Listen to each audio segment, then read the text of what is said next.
Hi, I'm Gail Wronsky, and I'd like to thank Ann Binney and Elena Karina Byrne and the Los Angeles Times Festival of the Book for having this event, and I'd like to thank Quentin Ring and Beyond Baroque for hosting this event. I'll be reading from my new book, Under the Capsized Boat We Fly, New and Selected Poems. Poetry.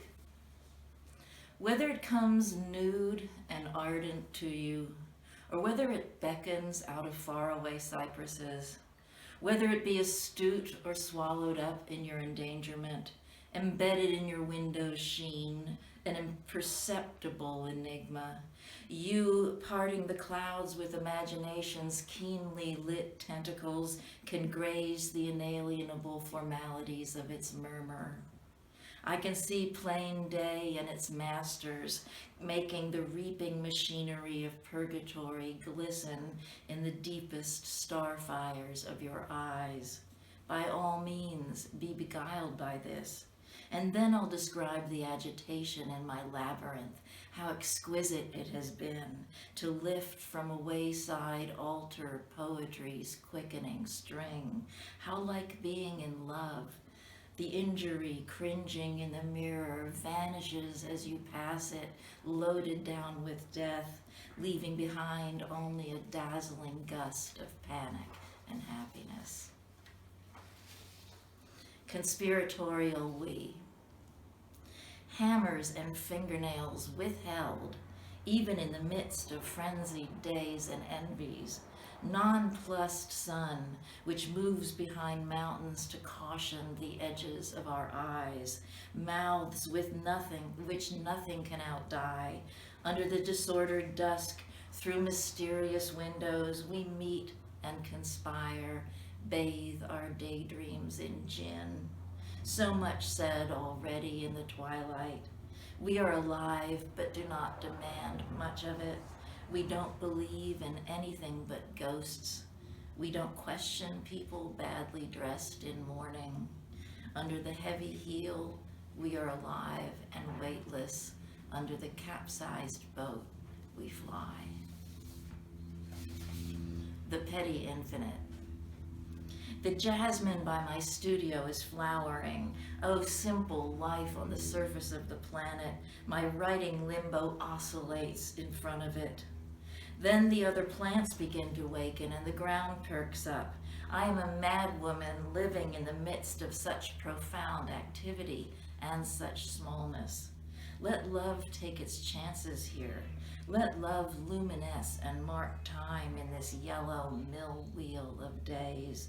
We existed here where the owl swayed on top of the swaying cypress tree. What did we want from each other? To die having said it all, to win having lost it all, one fragile about face from the stars.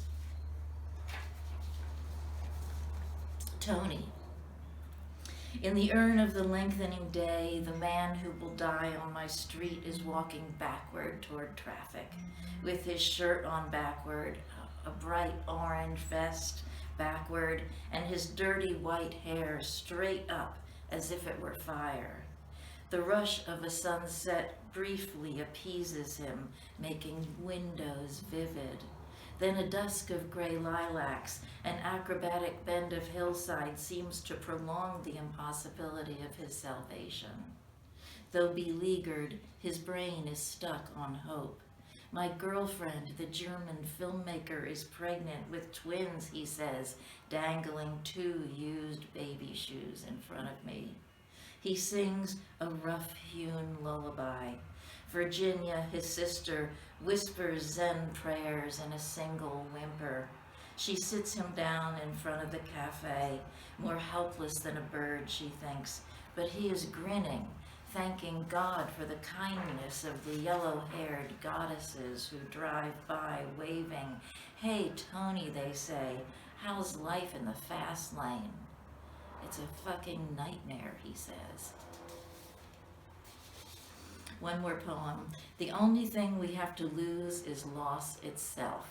This is a poem with a lot of double negatives in it. Take from yourself what is always absent in you. You won't misinterpret the spring rain overflowing the gutter and splashing on the bricks. Take from yourself the pool of it and the sorrowing, the mouths on people's faces. You won't treasure these disappearances until the death phone rings again, for everything is ash-choked, delighting in catastrophe. And for the person who can foresee the planet's foregone end, nothingness is of no use. In my world, not even the poem rising from the mud, rebellious and alone, loses its losses. I won't let it. Thank you.